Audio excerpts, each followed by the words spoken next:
baby, baby. Baby, baby. Shook Ones Part 2 is the best song ever. Best hip-hop song in the world. Change my mind.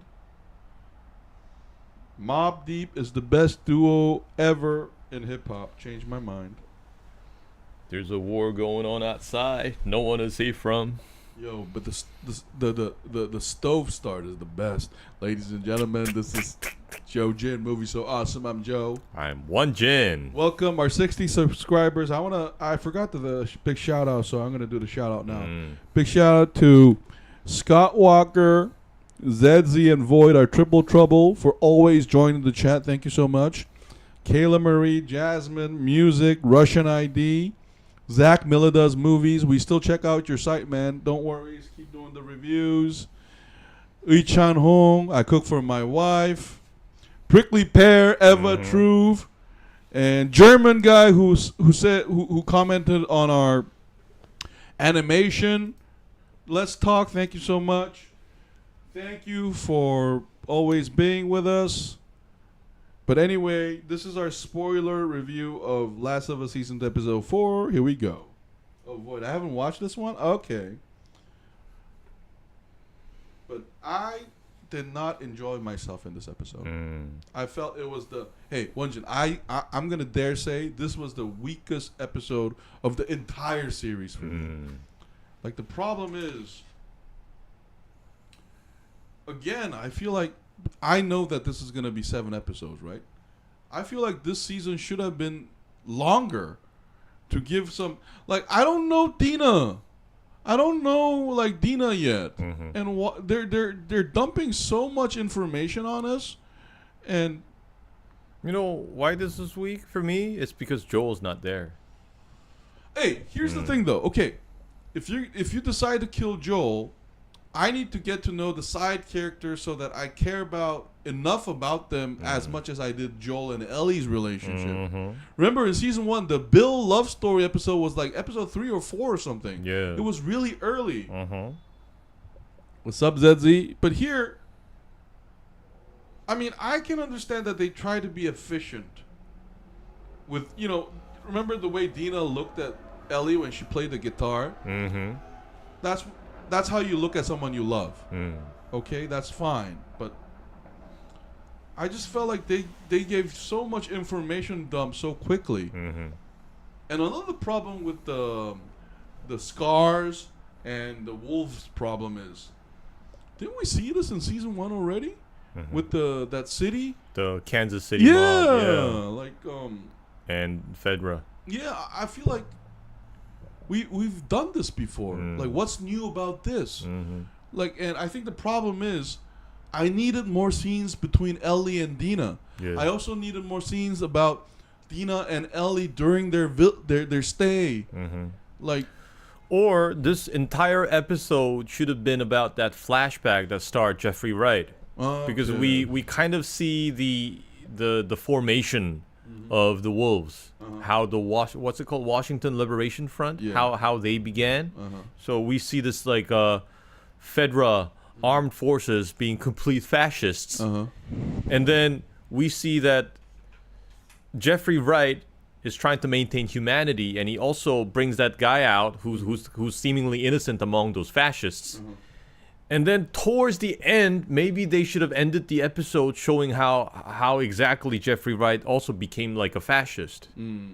So maybe this entire episode should have been about the formation of the Washington Liberation Front, because that would have been quite interesting.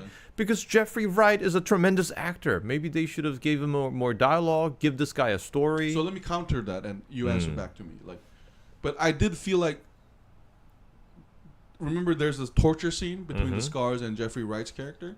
Don't you think they were trying to be efficient there about like this man who started idealistically changed that? I thought that was efficient in a way, though. Yeah.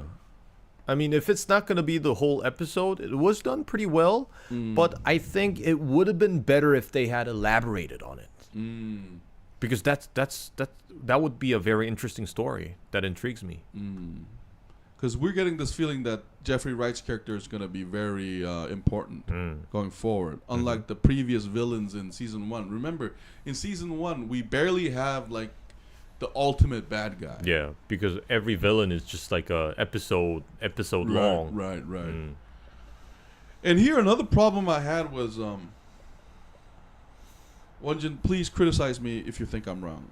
I feel like Bella Ramsey, she's a great actor, okay, but when she played the guitar and she smiled, like, that's why I needed 2 episodes where there should have been an extra scene where she's still sad about Joel.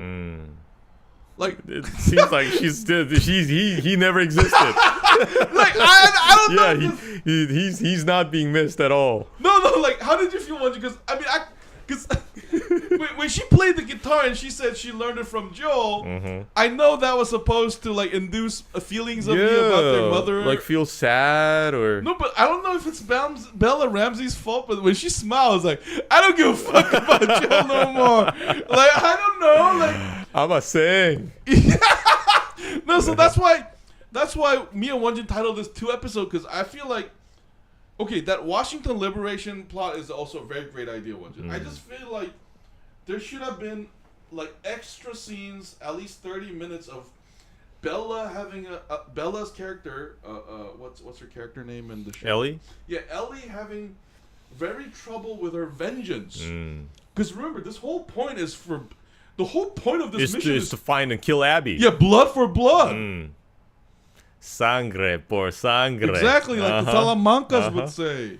And I just felt like it was so quickly done. Where, does anybody give a fuck about Joe? Like Joe? Oh, Zezzy, I really hate that they killed him. Yeah, I mean, and another problem I had was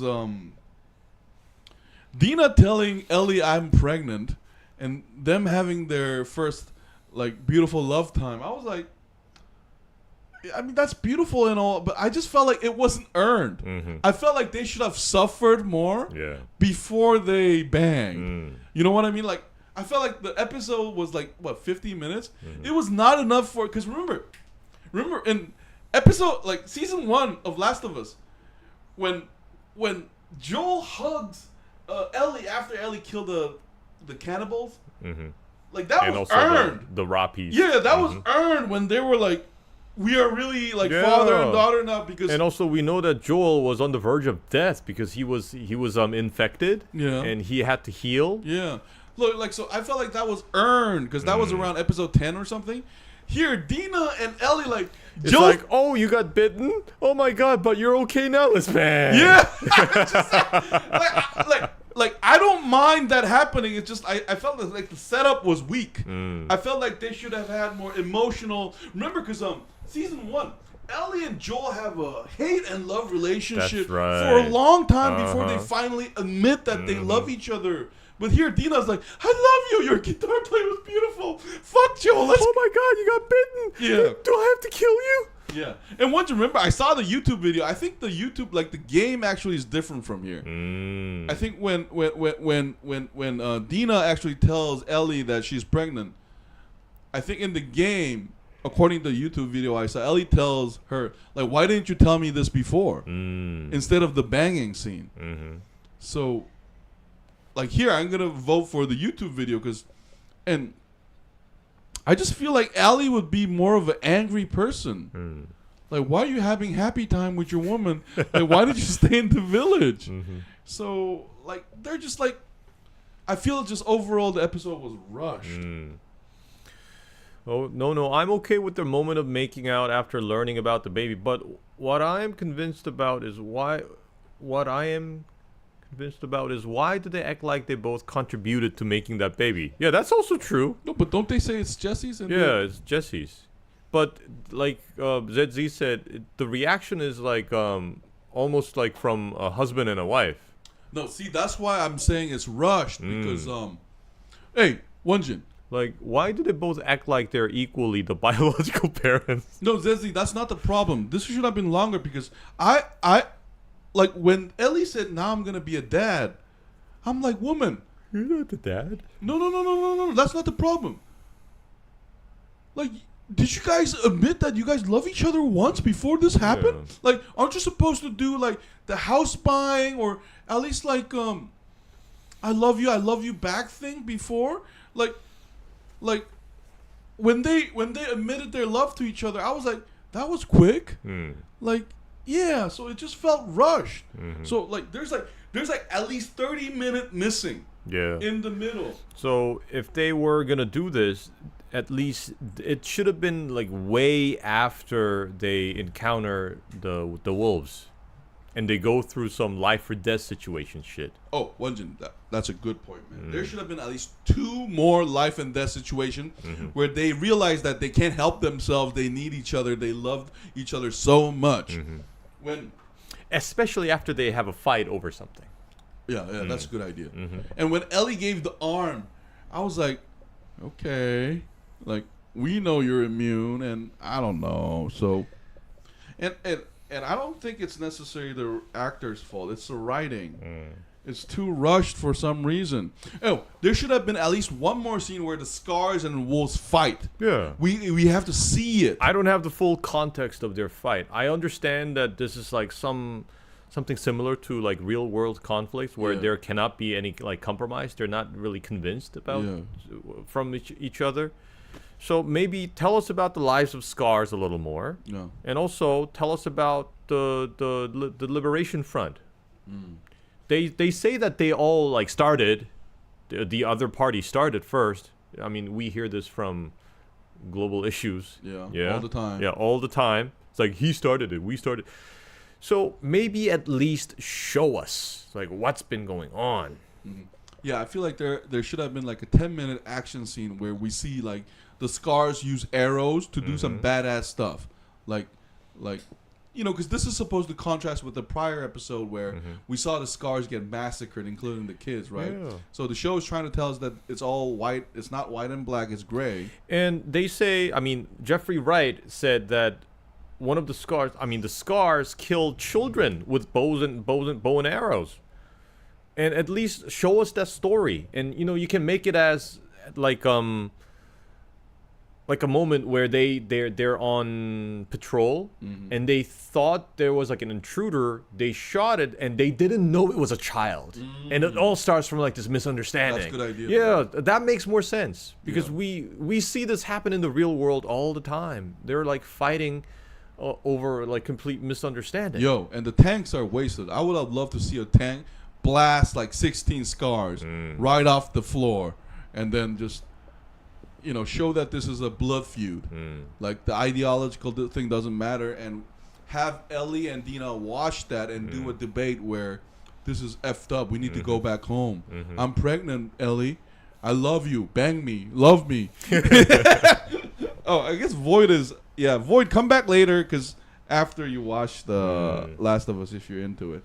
Zezzy, nah, that is a little title that doesn't have anything to do with the gender. But yeah, it was just as if they made the baby together and not Jesse. Yeah. Yeah, so overall... It was a weak episode.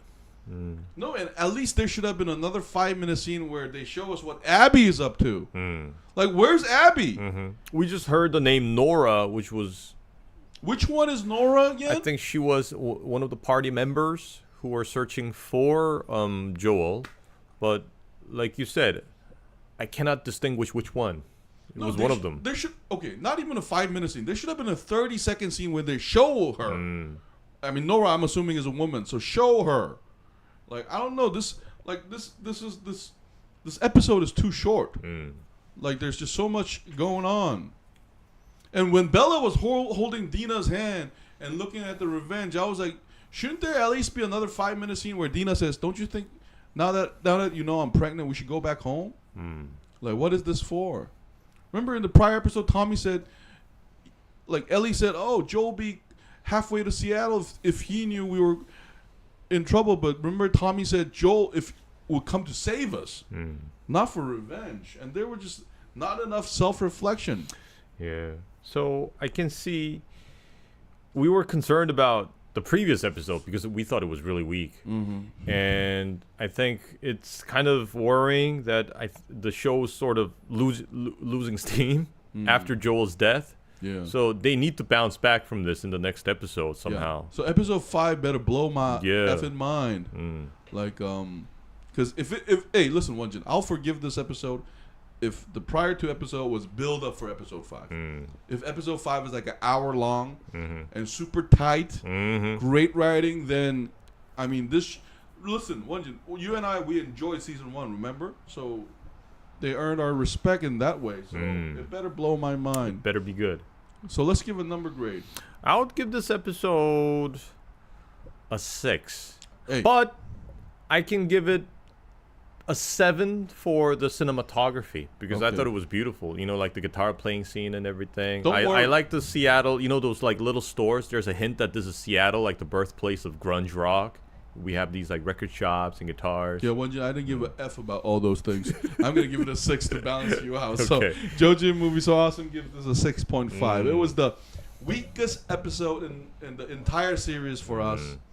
I mean, it's still good, but not as strong as the other ones. So anyway, guys, we're going to take a short break and come back to talk about Won-Jin reviewing Thunderbolt. This has been Jojin Movie So Awesome. I'm Joe. I'm Won-Jin. We'll see you guys in a bit. Bye. Bye.